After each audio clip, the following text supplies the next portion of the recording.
नमस्कार, आप देख रहे हैं दूरदर्शन किसान। मैं आदित्य शर्मा कृषि दर्शन कार्यक्रम में आप सभी का स्वागत करती हूं। कृषि दर्शन कार्यक्रम साल दर साल आप तक कृषि जगत से जुड़ी जानकारियां पहुंचाता आया है और आगे भी ये सिलसिला यूं ही जारी रहेगा।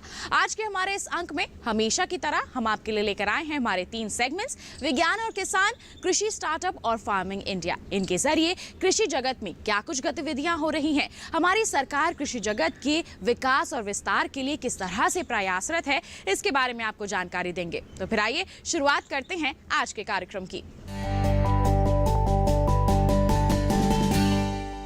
तो आइए कार्यक्रम की शुरुआत करते हैं हमारे पहले सेगमेंट विज्ञान और किसान से।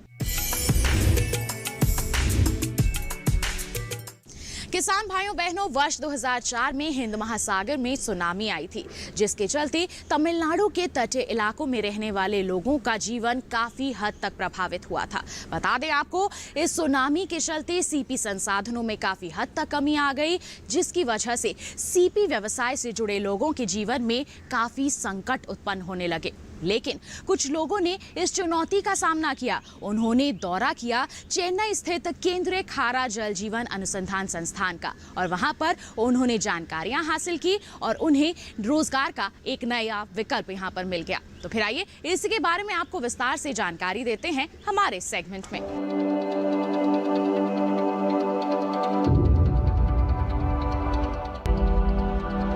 जब भी कोई बड़ी तबाही आती है तो जिंदगी को बुरी तरह प्रभावित कर देती है। कई बार तो ये जीवन शैली तक को बदल डालती है। दिसंबर 2004 में पानी के पहाड़ जब समुद्र का सीना चीरकर तमिलनाडु की तटीय आबादी में दाखिल हुए तो अपने साथ सब कुछ बहा ले गए। इस घटना से इंसान ही नहीं बल्कि समुद्री जीवन भी प्रभावित हुए बगैर ना रह सका। खास तौर से सीपी संसाधनों में जबरदस्त कमी हो गई। जिन परिवारों की आजीविका सीपी संसाधन पर निर्भर थी, उनके सामने आर्थिक संकट खड़ा हो गया। बहरहाल जीवन चलने का नाम है। तमिलनाडु के चेंगलपट्टू जिले में एक गांव है कोवलम। यहाँ की एक बस्ती कुंद्राकाडु में रह रहे परिवारों के समूह ने आजीविका के वैकल्पिक साधन अपनाने के बारे में विचार किया। यही विचार उन्हें केंद्रीय खारा जल जीव पालन अनुसंधान संस्थान यानी सीबा ले गई। संस्थान ने समूह को पर्ल स्पॉट फिश के बच्चे पालने की सलाह दी और स्वनिर्धारित वास भूमि पुनरावर्तनशील जल जीव पालन प्रणाली स्थापित करने के लिए प्रशिक्षण भी दिया। इसके अलावा समूह के सदस्यों को पर्याप्त रोजगार और आय प्रदान करने के लिए एकीकृत संरचना के रूप में कुक्कुट पालन, मशरूम उत्पादन और किचन गार्डन की इकाइयों की भी स्थापना की। प्रशिक्षण के दौरान समूह को टैंकों में पर्ल स्पॉट फ्राई साइज के बीज का भंडारण, चारा तैयार करना और उसे खिलाना सिखाया गया। साथ ही टैंक की सफाई, उनका रखरखाव, मछली वृद्धि की निगरानी, स्थानीय सजावटी मछली, किसानों और व्यापारियों के लिए मछली के बच्चों की पैकिंग और विपणन करने का भी प्रशिक्षण दिया गया। सिबा फिश हैचरी ने 1 सेंटीमीटर औसत आकार वाली 2000 पर्ल स्पॉट फ्राई इन्हें दी, जिन्हें कंक्रीट के 4 टैंकों में रखा गया। 52 दिनों के बाद ही मछली का औसत आकार 3.2 सेंटीमीटर और वजन 0.8 ग्राम हो गया। 93.3% की जबरदस्त जीवित दर के साथ कुल 1865 पर्ल स्पॉट मछली के बच्चों का उत्पादन हुआ, जो एक सफल नर्सरी कही जाएगी। इसके साथ ही समूह ने पर्ल स्पॉट बीज पालन तकनीकी से प्रति बैच 9,000 रुपए की आय अर्जित की। समूह ने तमिलनाडु की पल्लेट लेक में 40 पर्ल स्पॉट ब्रूडर्स के जोड़े इकट्ठा किए और इनको सीबा फिश हैचरी में रखा। इससे मछली के 130 छोटे बच्चे प्राप्त हुए। इन छोटे बच्चों को पालकर सजावटी मछली पालकों को बेच दिया गया। पर्ल स्पॉट नर्सरी पालन के अलावा लाभार्थियों ने कुक्कुट पालन की बिक्री से 10 से 12,000 तक की आय और वास भूमि सब्जी पालन से 6,000 रुपए तक की कमाई की। किसान भाइयों बहनों, किस समय आपको किस तरह के कृषि कार्य करने हैं अपने खेतों में, अगर इसकी जानकारी आपको हो तो ये आपके लिए आपकी फसलों की बेहतर तरीके से देखभाल करने के लिए काफी फायदेमंद साबित हो सकता है। तो आप इस माह में किस तरह के कृषि कार्य कर सकते हैं, जानने के लिए आइए नजर डालते हैं कृषि कैलेंडर पर। गेहूं की फसल में 15 से 20 दिन के अंतराल पर सिंचाई करते रहें। सिंचाई के दौरान ख्याल रखें कि हवा की गति अधिक न हो, इससे फसल गिरने की संभावना बढ़ जाती है। किसान भाई गेहूं में पीला रतुआ रोग की निगरानी करते रहें। फसल में काले रंग के पुष्प क्रम दिखने पर उन्हें उखाड़कर जमीन में गाड़ दें। इसके अलावा उचित कीट प्रबंधन और छिड़काव भी करते रहें।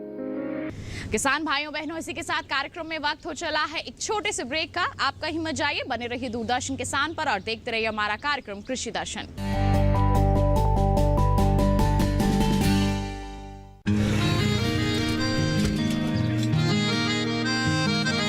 क्या बात है भाई, आजकल तो काफी खुश नजर आ रहे हो। क्यों ना हो, अब मैं ऑर्गेनिक खेती जो कर रहा हूँ ये पूरा प्राकृतिक है, ऑर्गेनिक है। इसमें हमारे खेत, हमारी फसल और हमारी जेब सब फायदे में होते हैं और इसमें लागत भी कम है।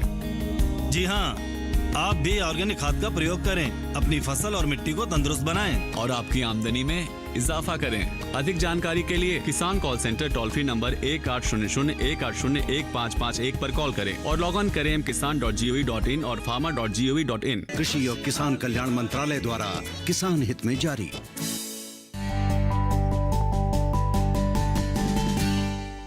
ब्रेक के बाद दूरदर्शन किसान के कृषि दर्शन कार्यक्रम में किसान भाइयों बहनों आप सभी का फिर से स्वागत है। अब कार्यक्रम में वक्त है कृषि स्टार्टअप सेगमेंट का। खेती किसानी के क्षेत्र की बात करें तो हर दिन यहाँ पर लोग अपनी नई नई सोच के चलते सफलता हासिल कर रहे हैं और सफलता की कहानियां लिख रहे हैं। बिल्कुल, और काफी लोग हैं, काफी किसान हैं जो उनकी कहानियां जानकर उनसे प्रेरित भी हो रहे हैं और हमारी सरकार भी इसमें पीछे नहीं है। वो ऐसे लोगों की सफलता को देखकर उनकी मेहनत को नवाज रही है पद्मश्री पुरस्कार से।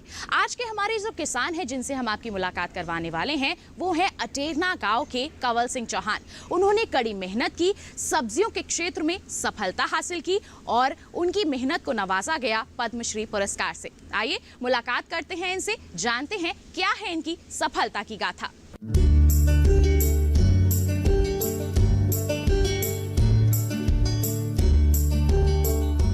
अटेरना गांव के प्रगतिशील किसान पद्मश्री कंवल सिंह चौहान को इस वर्ष खेती के क्षेत्र में उत्कृष्ट कार्य करने के लिए सरकार ने पद्मश्री पुरस्कार से सम्मानित किया है। कंवल सिंह चौहान ने 1978 में खेती की शुरुआत की। उन्होंने वर्ष 1998 में बेबीकॉर्न की खेती शुरू की और किस्मत ने उनका साथ दिया।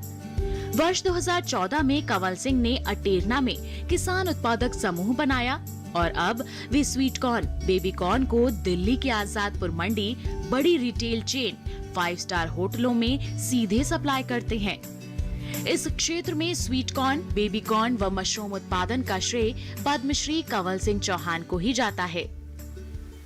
गांव अटेरना के किसान कंवल सिंह चौहान भी आम किसानों की तरह कर्ज में डूबे थे। गांव में अपनी जमीन पर परंपरागत खेती को छोड़कर वर्ष 1998 में सबसे पहले मशरूम और बेबीकॉर्न की खेती की शुरुआत की। ये जोखिम कामयाब रहा और दोनों फसलों से उन्हें अच्छी आमदनी होने लगी और फिर वे अन्य किसानों के लिए प्रेरणा का स्रोत बन गए। कंवल सिंह किसानों को इस काम में जोड़ने लगे और उन्हें बेबीकॉर्न, मशरूम, स्वीट कॉर्न, मधुमक्खी पालन आदि के लिए जागरूक करने लगे। देखते ही देखते गांव के दूसरे किसान भी उनकी राह पर चल पड़े और अपनी आर्थिक स्थिति को सुदृढ़ किया। आज गांव की तस्वीर बदलने के साथ ही करीब 200 लोगों को प्रत्यक्ष तौर पर रोजगार भी दे रहे हैं। किसानों की आर्थिक स्थिति सुधारने के साथ साथ लोगों को रोजगार, स्वरोजगार के साथ जोड़ने की उनकी मुहिम के भी सभी कायल हैं। कंवल सिंह ने वर्ष 2009 में फूड प्रोसेसिंग यूनिट की शुरुआत की ताकि गांव में बेबीकॉर्न व स्वीट कॉर्न का उत्पादन बढ़े तो किसानों को बाजार की दिक्कत ना हो। लगभग 2 एकड़ में स्थित इस यूनिट में बेबीकॉर्न, स्वीट कॉर्न, अनानास, fruit cocktail, mushroom button, mushroom slice सहित लगभग 8 प्रकार के उत्पाद तैयार किए जाते हैं। फिलहाल इस यूनिट से प्रतिदिन लगभग 1.5 टन बेबीकॉर्न व अन्य उत्पाद इंग्लैंड व अमेरिका में निर्यात होते हैं। यहाँ वे टमाटर, स्ट्रॉबेरी की प्योरी भी तैयार करते हैं। आज वो खेती को व्यवसाय की तरह ले रहे हैं। युवाओं को रोजगार देने के लिए प्रोसेसिंग यूनिट लगा ली है। साथ ही युवा किसानों को कृषि की ओर अपना रुझान बढ़ाने के लिए प्रेरित भी कर रहे हैं।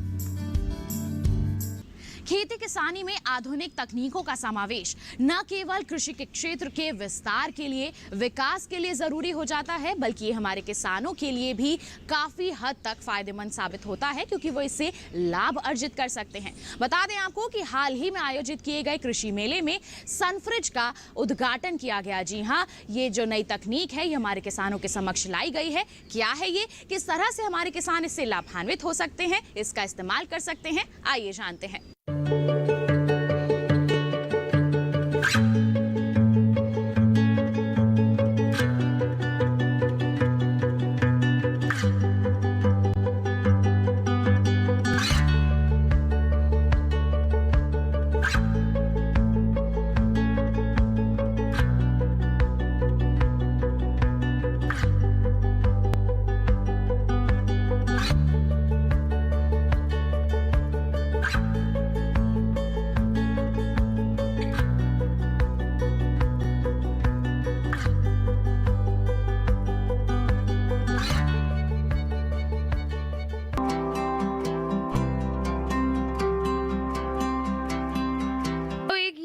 टन का बड़ा फ्रिज है जिसके अंदर हम खड़े हैं, तो हम एक तरह से फ्रिज के अंदर ही खड़े हैं।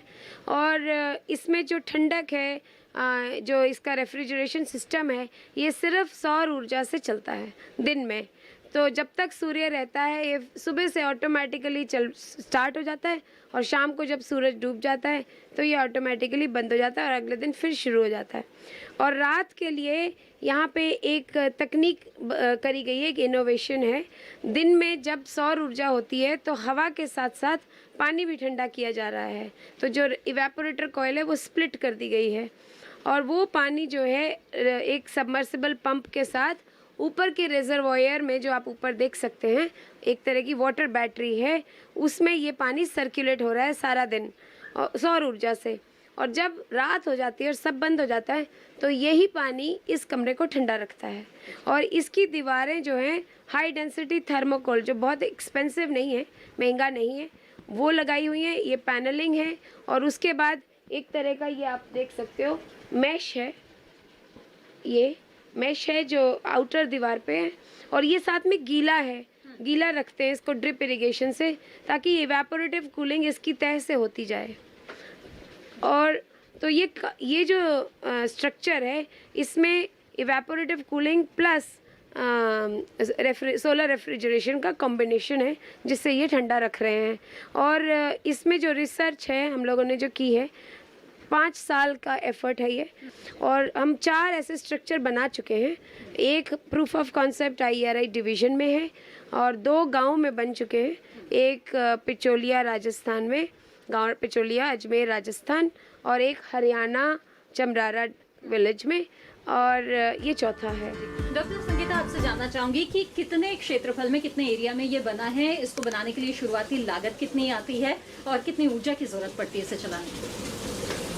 एरिया आप देख सक रहे हैं कि 10 बाय 10 का कमरा है, 10 feet by 10 feet by 10 feet height है, तो बस उतना ही एरिया चाहिए, और आसपास थोड़ी सी और, क्योंकि सोलर पैनल्स इसके छत पे ही लगे हैं। और ये 10 दिन में, मतलब 20 दिन में ये कमरा तैयार हो जाता है। एक तरह से ये फ्रेम पे बना हुआ है, तो आप इसको डिसमेंटल करके कहीं और भी ले जा सकते हैं। इसको बनाने में टोटल एक्सपेंडिचर 6 लाख है।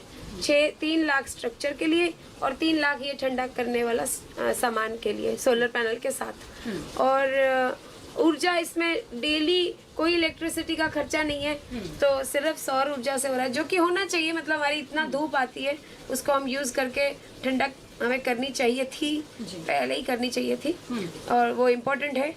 और मेंटेनेंस पॉइंट ऑफ व्यू से किसान को पैनल्स धोने की जरूरत है, और थोड़ा बहुत देखभाल करना चाहिए।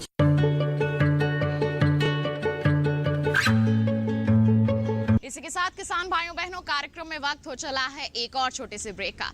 आप कहीं मत जाइए, ब्रेक के बाद भी जानकारियों का ये सिलसिला यूं ही जारी रहेगा। बने रहिए दूरदर्शन किसान पर और देखते रहिए हमारा कार्यक्रम कृषि दर्शन।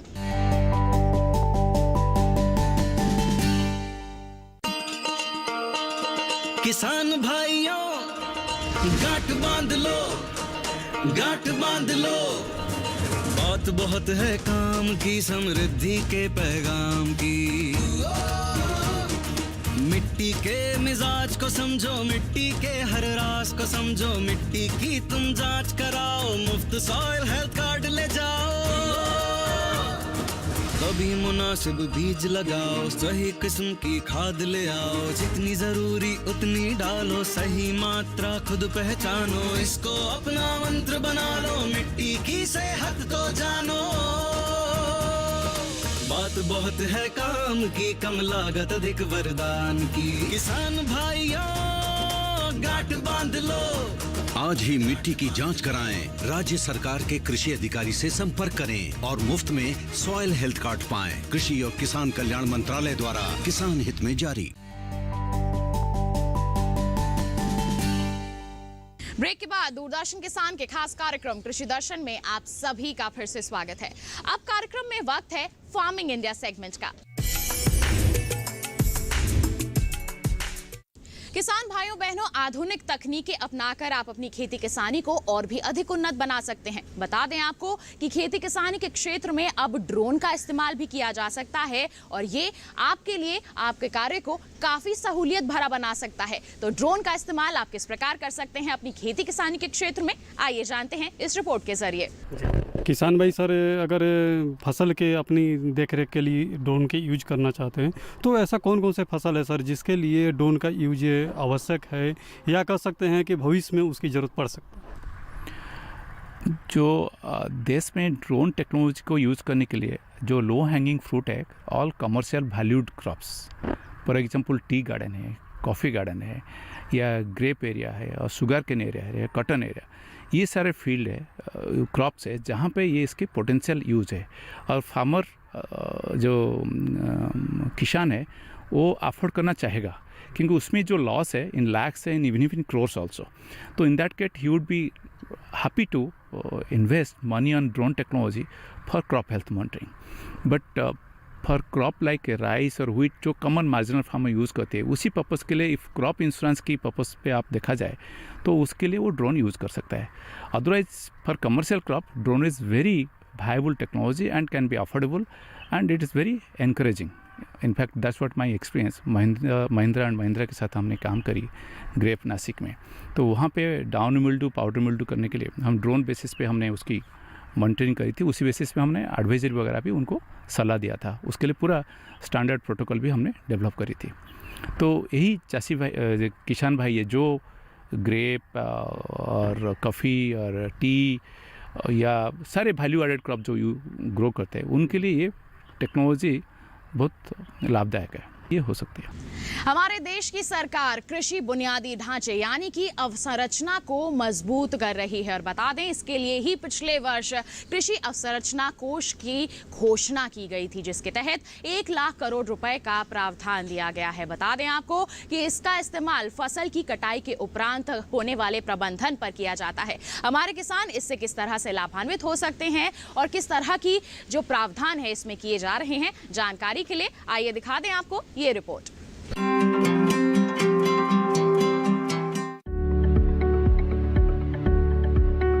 कृषि क्षेत्र को बेहतर बनाने के लिए अवसंरचना यानी बुनियादी ढांचा बहुत ही महत्वपूर्ण है। सरकार कटाई उपरांत प्रबंधन तंत्र को मजबूत कर रही है।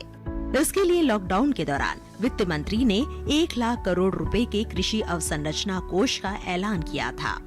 ये रकम बैंकों और वित्तीय संस्थानों के माध्यम से ऋण के तौर पर दी जानी है। आम किसानों के अलावा प्राथमिक कृषि ऋण सोसाइटी, विपणन सहकारिता सोसाइटी, कृषि उत्पादक संगठन, स्वयं सहायता समूह, बहुउद्देशीय सहकारिता सोसाइटी, कृषि उद्यम और स्टार्टअप इसके माध्यम से ऋण ले सकते हैं। 2 करोड़ तक के कर्ज पर ब्याज में 3% तक की छूट का प्रावधान किया गया है। ये योजना फिलहाल 10 साल के लिए है, यानी 2020-21 से 2029-30 तक 1 लाख करोड़ की रकम 4 साल में जारी की जाएगी। पहले साल 10,000 करोड़ रुपए और फिर अगले 3 वित्तीय वर्षों में 30-30 हजार करोड़ रुपए। भारत की 58% जनसंख्या की रोजी रोटी का दारोमदार कृषि और उससे जुड़े व्यवसायों पर है। कटाई उपरांत सही बुनियादी ढांचा न होने की वजह से 15 से 20% उपज बर्बाद हो जाती है, जबकि दूसरे देशों में ये आंकड़ा 5 से 15% है। कृषि अवसंरचना कोष का उद्देश्य ऐसे ढांचे का विकास है जिसमें किसान अपनी उपज बिना बिचौलिए के सीधे बेच सके और कटाई के उपरांत उनकी फसल में बर्बादी भी कम हो। इससे निश्चित तौर पर उनकी आमदनी बढ़ेगी। कृषि अवसंरचना कोष ग्रामीण क्षेत्रों में भंडार गृहों, शीत गृहों, पैक हाउस के निर्माण और उनके विकास के अलावा बाजार व्यवस्था को दुरुस्त करने पर खर्च होना है। साथ ही प्रसंस्करण इकाइयां भी इसका लाभ उठा सकती है। प्रसंस्करण से फसलों का मूल्य वर्धन होगा और भंडार गृहों के निर्माण से किसान को अपनी फसल रोक कर रखने में मदद मिलेगी। फसल को रोकने का फायदा ये होगा कि बाजार में जब भी बेहतर भाव होगा तब वो फसल बेच सकेंगे। हमारे देश के प्रधानमंत्री देश के विकास के लिए तो कार्यरत हैं ही, साथ ही साथ कृषि जगत में विस्तार और विकास के लिए भी हमेशा ही अग्रसर रहे हैं। उन्होंने कृषि जगत के बारे में कुछ संदेश दिया है। आइए ये संदेश आप सभी के साथ साझा करते हैं।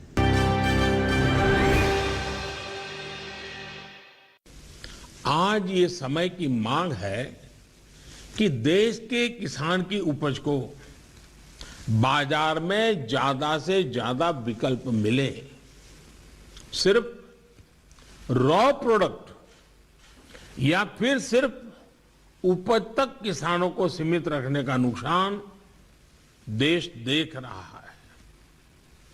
हमें देश के एग्रीकल्चर सेक्टर का प्रोसेस्ड फूड में के वैश्विक मार्केट में विस्तार करना ही होगा। हमें गांव के पास ही एग्रो इंडस्ट्रीज क्लस्टर की संख्या बढ़ानी होगी ताकि गांव के लोगों को गांव में ही खेती से जुड़े रोजगार मिल सके। ऑर्गेनिक क्लस्टर्स, एक्सपोर्ट क्लस्टर्स, इसकी भी इसमें बहुत बड़ी भूमिका होगी। गांव से एग्रो बेस्ड प्रोडक्ट शहरों की तरफ जाएं और शहरों से दूसरे इंडस्ट्रियल प्रोडक्ट गांव पहुंचे, ऐसी स्थिति की तरफ हमें बढ़ना होगा।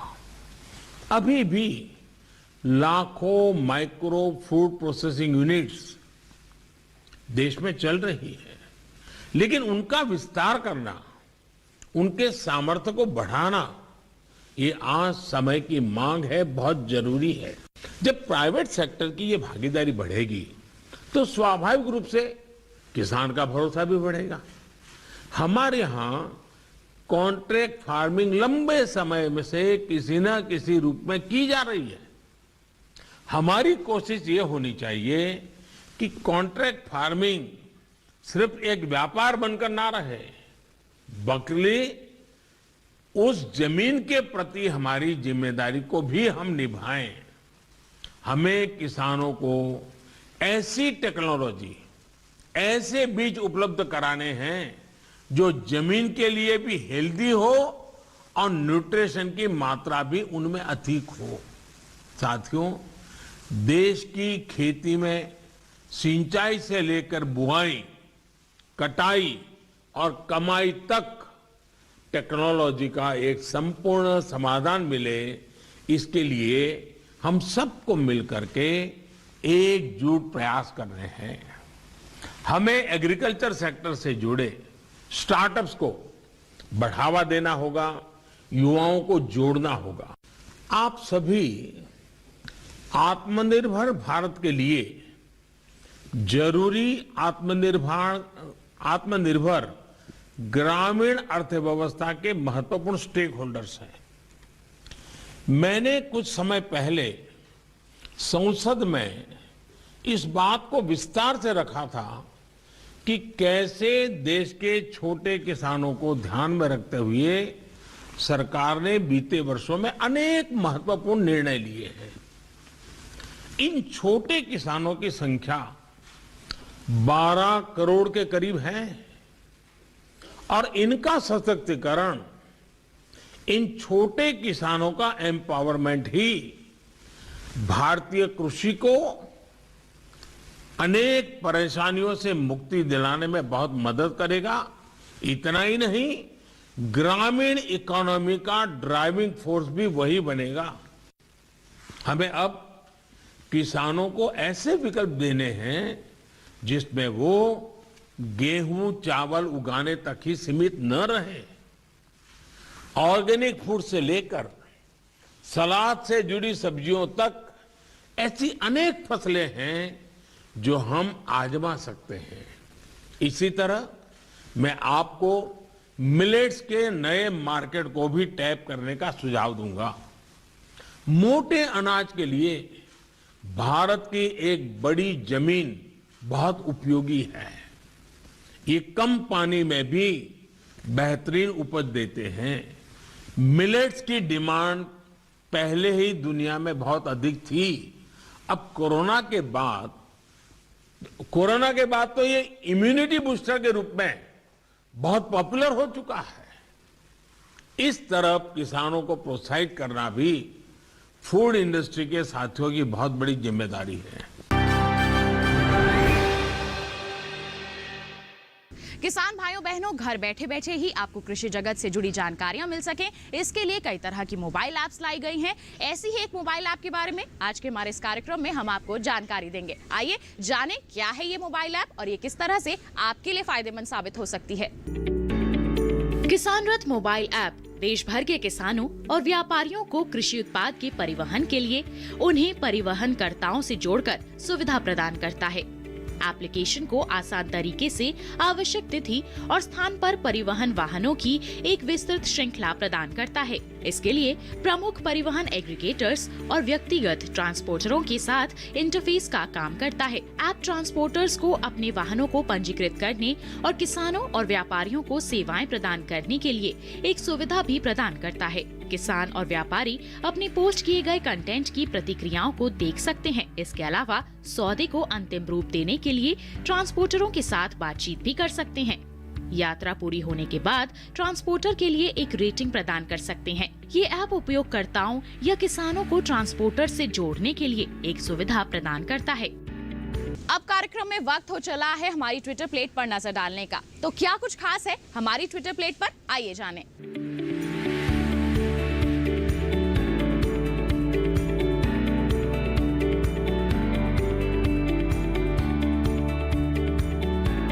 तो किसान भाइयों बहनों, ये था हमारा आज का कार्यक्रम कृषि दर्शन। हम उम्मीद करते हैं हमारे कार्यक्रम में दी गई सभी जानकारियां आपके लिए फायदेमंद साबित होंगी।